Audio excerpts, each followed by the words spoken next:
What's up, YouTube? We're back again this week for another week's episode of Three Simple Men making their way through the galaxy. You know us by now at this point. If you don't, I'm Tom, that's Ryan, and Mike down below. And we are still in the Clone Wars Season 2, Episode 8, Brain Invaders. I don't know why I did that. But anyways, boys, how are we? What do we think about the episode? Good. Yeah, another change of pace from all the fighting we've been seeing, and yeah, now we're starting to see everyone fighting amongst their own, courtesy of these brain worms. Yep. We start off with our quote, attachment is not compassion. But yeah, we get our opening recap, victory on Geonosis. The queen was found to be infecting people and was defeated, as far as we know. Poggle was captured and is on his way to Coruscant.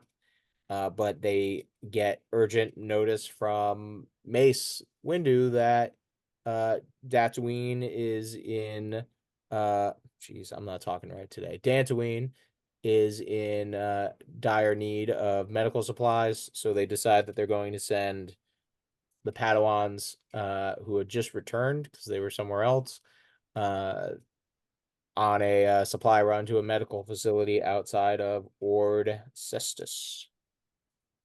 Mm-hmm. Dantooine. Where have we heard that planet before? Yeah. Yeah. And Is this you think this is the first mention of Dantooine in Order? I've not heard. I honest to God don't think we've ever mentioned Dantooine at all. No. The only time I think about Dantooine is I think it was playing the old Knights of the Old Republic games, but we do hear it later on in A New Hope. But Yep. I think this is the first mention. And speaking of which, speaking of A New Hope, since we're talking about medical supplies, did that medical ship look a little familiar? A little bit.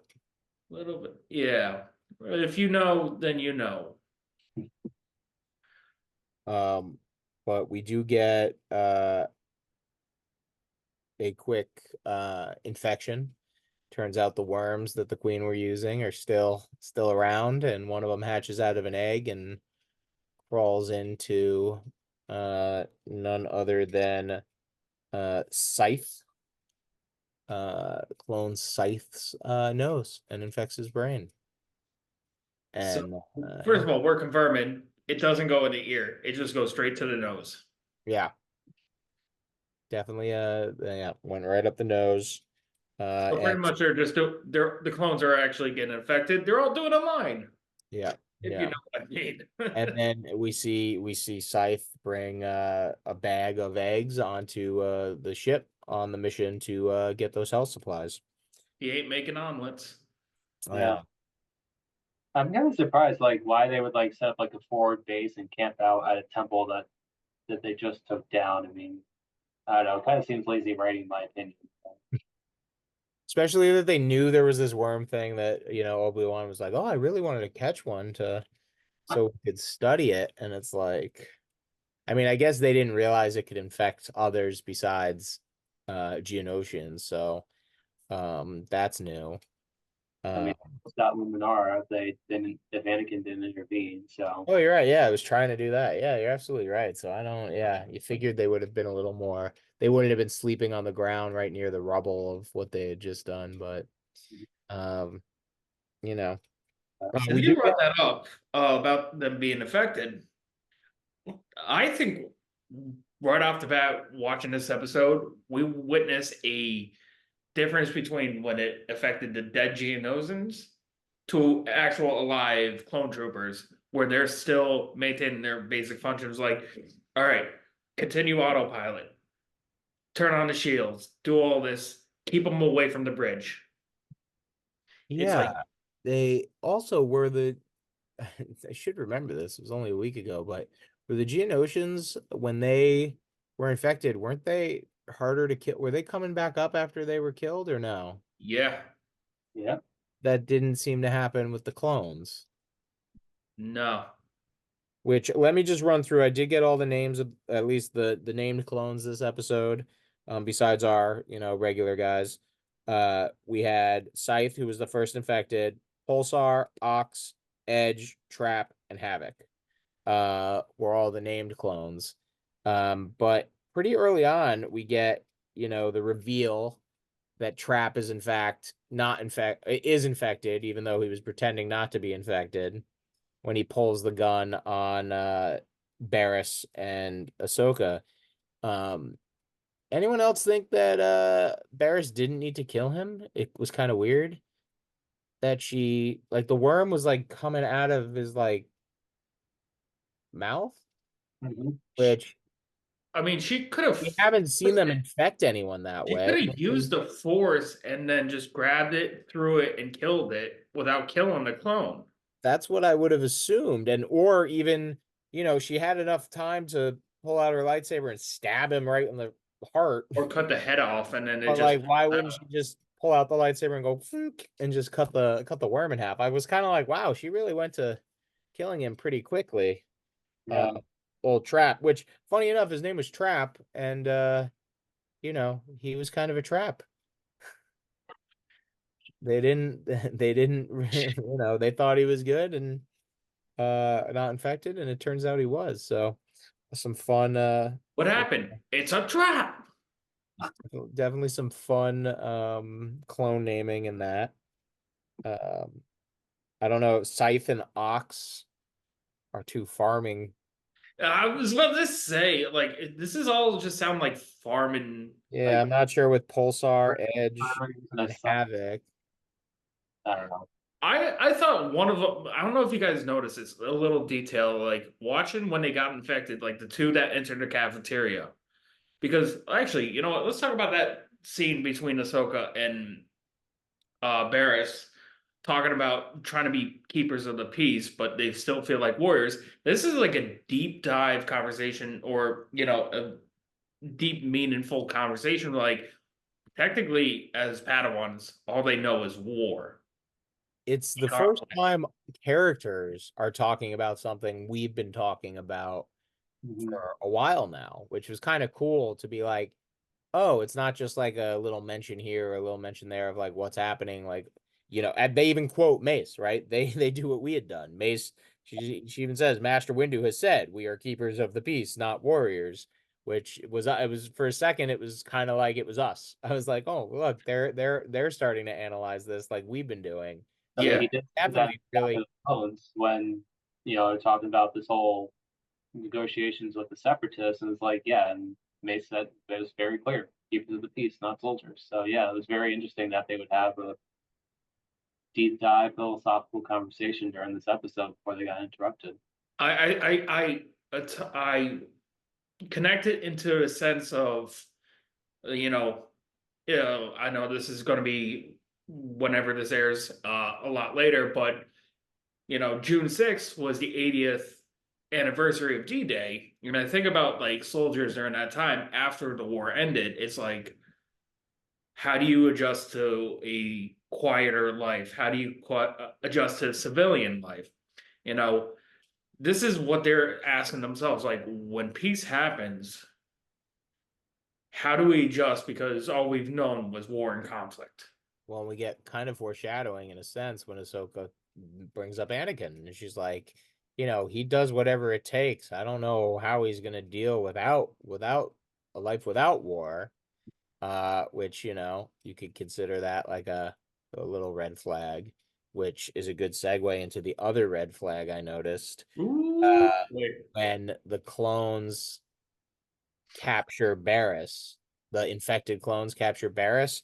One of them says, "If it's not one thing, if it's one thing we clones know, it's how to stop a Jedi," which was the worm speaking, and I think the worm got into that brain and was picking up on the embedded Order 66.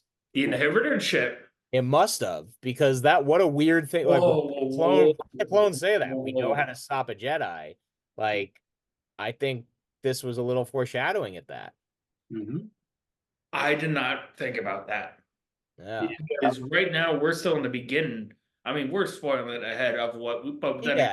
Yeah. most of the time, I think most of our viewers and audience know we've watched the episodes, we've watched the movies, we know how this will end. That is a very good point. That they probably acknowledge that they found that information like, oh, there's something in here. What does it say? Oh, you plan on killing that Jedi. Because why is that, like, I would expect a clone to say, if there's one thing we know, it's how to defeat clankers or catch droids or whatever, but no, it was, we know how to stop a Jedi, which we've not seen a clone stop a Jedi. That's not something they do. So it was very, very cool little Easter egg thing that they put in there. And I know, Mike, you started off with saying it was sloppy writing in the beginning or lazy writing. And I don't disagree with you, but I think right here was some really cool, Yeah, I, Redemption. clever writing. I Yeah, yeah. agree with that. Yeah, because I mean, mind you, they only did like a stun, like they didn't kill her. They Yeah. just gonna set up a trap, and or they anticipated that they were gonna do something to stop them. Yeah. And yeah, unfortunately they planted an EMP grenade and used that to stun her or whatever it was.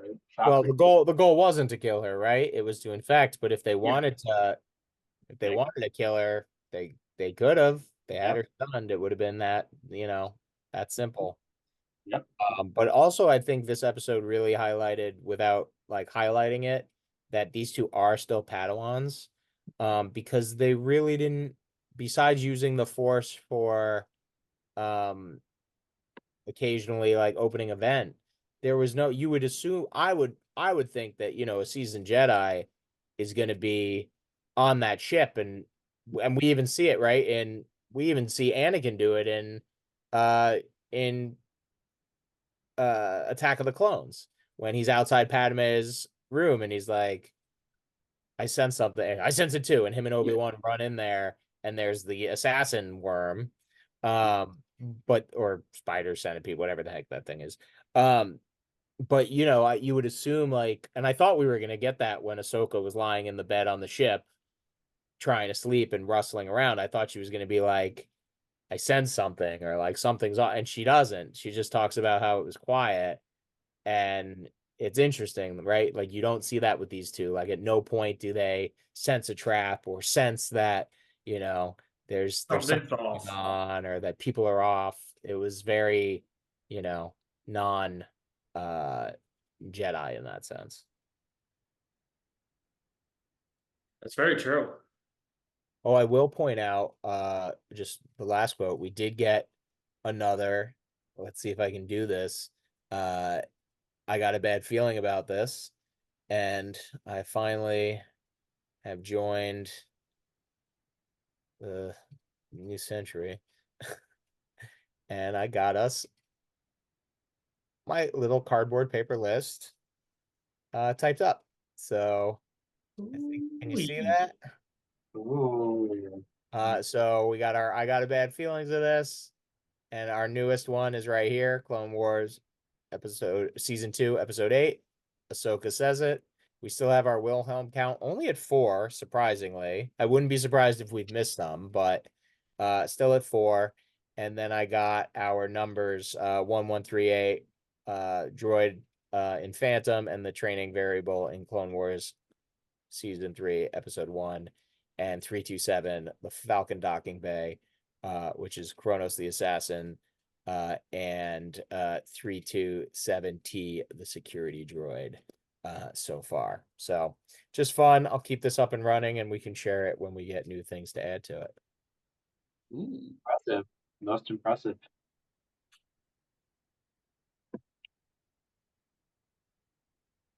All right. Well, unfortunately, on the other side, we see again, we're seeing if the Jedi trying to interrogate a separatist leader. Mind tricks don't work on them, and we'll call back to Watto saying mind tricks don't work on me. And we see Anakin tap into the dark side, and he is choking Pavel. And he's Oh. doing it in front of a droid. I'm guessing the droid's probably just an interpreter, not Pavel's attorney. So there's that droid.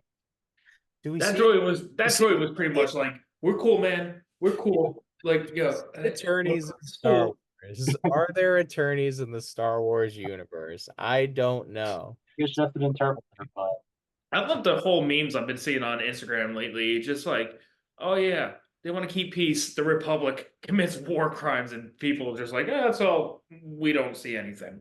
Well, not only do we see the uh Anakin slipping a little to the dark side, we hear it. Did you catch the music? Oh yeah. Oh, that was fun. A little dark side Oh yeah. music flipping in. It was and then we get the, a little nervousness from our Jedis and no follow-up on that, where they're like, you interrogated him? I had to without us. How did you get him to talk? No time for that. Like, there's a little like, I what? bet you every what- single one of yeah. them were just like, I know, but I don't want to admit it. So Yeah. let's just keep those to ourselves. Maybe this is a one-time thing, you know. Uh, on the ship, stays on the ship.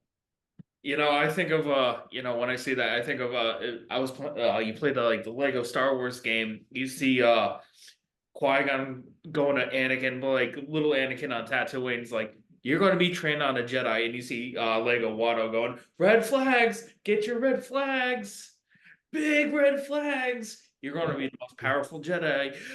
Big red flags. It's true. That's a good callback to Lego Star Wars too. I remember that. Yeah, it was definitely cool. It's always, it's fun to see a little that, a little struggle between light and dark side. I feel like we don't get that often in the Clone Wars. Where sometimes we'll see some dark side characters, but we don't really get the internal struggle happening as often. I mean, we might see it sometimes with some of the other Jedi in the future, but it's always fun, and I like seeing that because that's a fun Star Wars theme. Oh yeah. And eventually we find out that worms hate the cold and rupturing the coolant systems. And unfortunately, Ahsoka is pressed with a very difficult choice. Does she kill her friend, or does she try to save her, knowing that there could be the chance that if these worms were to spread, they could infect the clones, the medical, and yeah, that would really undermine the Republic's efforts if they had to fight an entire medical ship full of infected clones, Jedi, everyone else. So we And I think that goes back to the last episode. I said it's like maybe that was the game plan to infect more Republic soldiers, clone troopers, and also maybe some Jedi, where the influence could shift in favor of the Separatists. Oh yeah. and I guess Anakin made the point that maybe that's how they took over Geonosis the first time, and they got to make sure that that doesn't happen again. When in doubt, either burn it or freeze it. Yeah, I mean, freezing works, but how do you freeze a whole planet, It's the Republic. I think they'll figure out something. It's a galaxy far, far away. Does Geonosis get renamed Hoth? Tune in next week. No. Yeah. Um, You get No, sand, now you get snow. but going back to the does she kill bears, it's brings us back to the main quote of the episode. Attachment is not compassion. And Ahsoka, when they are all said and done and they're safe and they're in the medical bay and she wakes up and is talking to Anakin, she's concerned. She's like, was I, like you said, Mike, she didn't want to kill her friend, but the question is it that she was too attached to her and didn't want to kill her friend, or did she just show compassion? And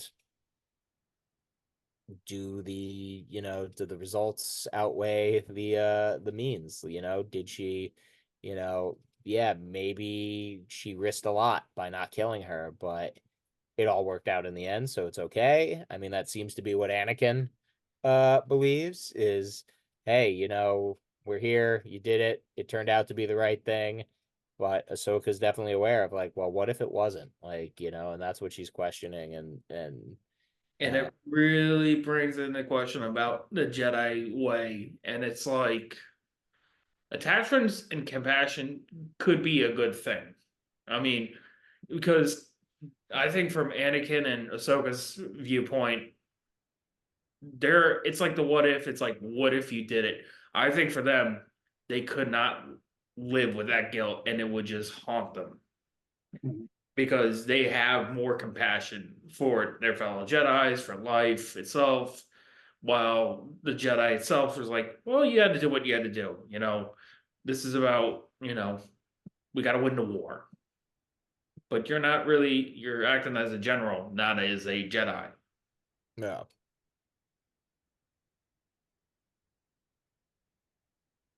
I don't know. Definitely interesting, and you know, we'll see how this war continues on. Um with that, Mike. Well, I mean, we'll just say, hopefully we don't come back to Geonosis a third time, after all of this. So, yeah, for this four-parter, I'd say, it was pretty awesome just to see them back into the battle, get decided Geonosis that we don't see with the Queen, the worms, and all in all, they saved the galaxy once again. So, yeah, overall, great four-parter. And with that, it's a wrap. Thank you, everyone, for joining Three Simple Men making their way through the galaxy. Hit that like, comment, subscribe, and come back next week for some more Clone Wars content. May the Force be with you, always. I love Lamp.